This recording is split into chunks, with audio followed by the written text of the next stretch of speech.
Okay, drum, where are you? Come on, drum, where are you? Where are you hiding?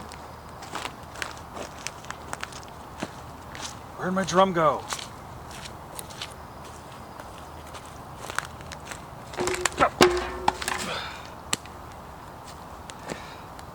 Camouflage.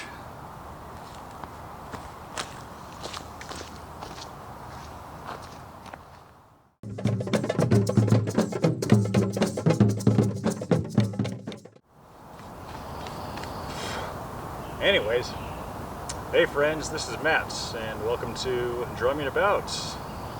Given that this is the first episode, I figure I'd go ahead and discuss my first hand drum I ever purchased. From Remo here. Comes in a urban camo finish, even though I don't consider myself particularly militaristic. I've always been kind of drawn to sort of odd camouflage patterns.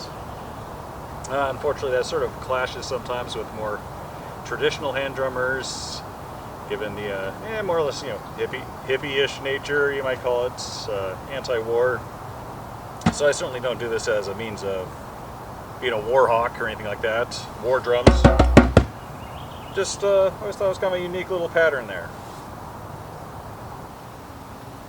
As someone who is into practicality, one of the things that really drew me to drums like this is the real hands-off nature it has when it comes to maintenance. You know, with wood shell drums, you have to worry about them drying out and cracking. With natural heads, really prone to weather. It gets cold and suddenly it's bow, bow, bow instead of a ding, ding, ding. The advantage synthetic skins have over those made out of natural skins is that they're not prone to weather. I suppose we've all had that instance where it's just a little too cold out to play, and it's very flat, whereas this is always going to maintain its tuning. And then, of course, with tuning, it's just a matter of taking a drum key and whatever tone you need it to be, as opposed to rope tuning, where it's quite the tedious process of weaving and pulling. So yeah, very just capable, travel-friendly drum. Speaking of synthetic, another thing you typically don't see with traditional hand drums is metal stands. Not saying it's necessary, but these tuning looks really do tend to dig into your legs over extended playing periods. So it's kind of nice to have something that you can just leave in position for optimal sound and just play as need be. I had played drum sets since I was in high school, so drums have always been in my blood. So fast forward to 2007, when I was living in Seattle, I happened to catch this thing on the news called the Woodstick Big Beat. Get it? Kind of a takeoff of Woodstock. Anyway, it's this annual gathering of how many drum sets can play a single beat at the same time. And I thought, well, that sounds kind of fun. So, loaded up my drum set, headed down there that weekend, and participated. Very loud, very chaotic. Anyways, one of the booths there, the Drum Exchange with Ed Hartman, I picked up a little tritone cowbell and got on their mailing list. A couple months later, got this thing called the World Rhythm Festival in Seattle. I was like, what's this all about? So I decided to go check that out. And all the kind of different hand drums you can imagine. So I wish I could say I picked this up from the local artisanal drum shop, but no, just a Guitar Center. Had a decent selection. One of the funny things about Guitar Center is how they had a wider variety of drums than a lot of the local music stores. So yeah, once I got this thing in my life, it opened up a whole new world of being able to attend drum circles and drum in parades. Even got to play during a Seahawks halftime show. That was fun to play in front of about 60,000 people.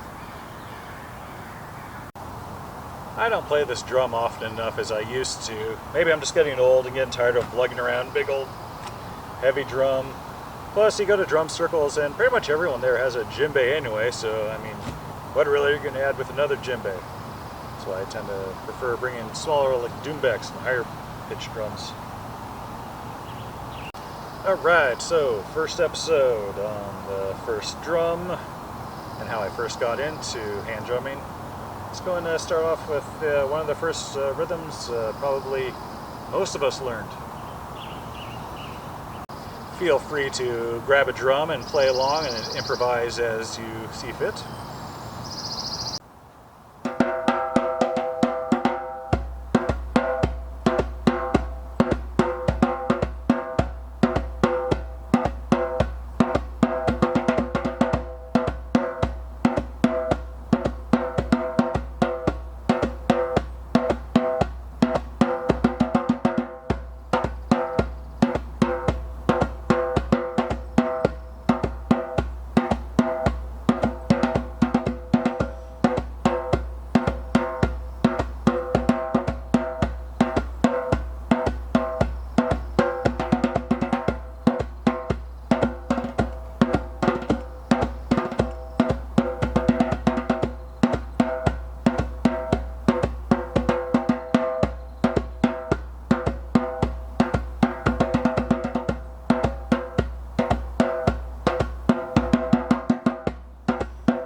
Alright, well, thanks for coming along to join me on this short little primer episode of Drumming About. Be sure to come back for more trivia and tales about drumming, maybe even some special guests, and when in doubt, drum.